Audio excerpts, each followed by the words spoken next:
Au soir de Pâques, lorsque les disciples d'Emmaüs rejoignent les 11 au Cénacle après avoir rencontré Jésus ressuscité, l'évangéliste Luc raconte que le Seigneur apparaît aux apôtres et leur confie la charge d'être ses témoins, d'annoncer à toutes les nations sa résurrection et le pardon des péchés. Luc 24, 35-48.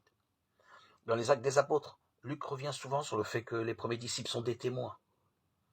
C'est un mot fort. En grec, il se dit martyros, et sa traduction par martyr a été réservée à ceux qui ont donné leur vie pour sceller leur témoignage de foi en l'Évangile.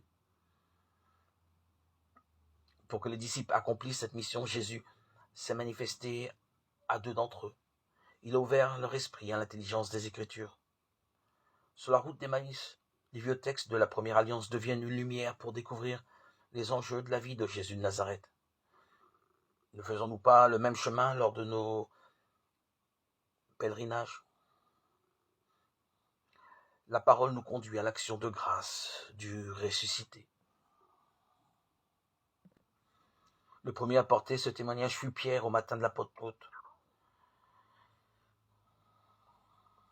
Reprenons les mots du psaume 15 que nous chantons, où nous y découvrons annoncer la résurrection de Jésus et le salut promis.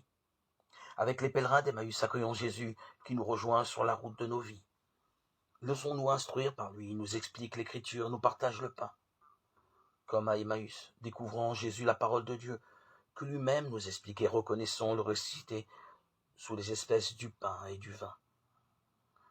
Son esprit se révèle à l'œuvre dans nos vies depuis si longtemps. Il y fait naître notre action de grâce, avec un cœur tout brûlant. Garde à ton peuple sa joie, Seigneur.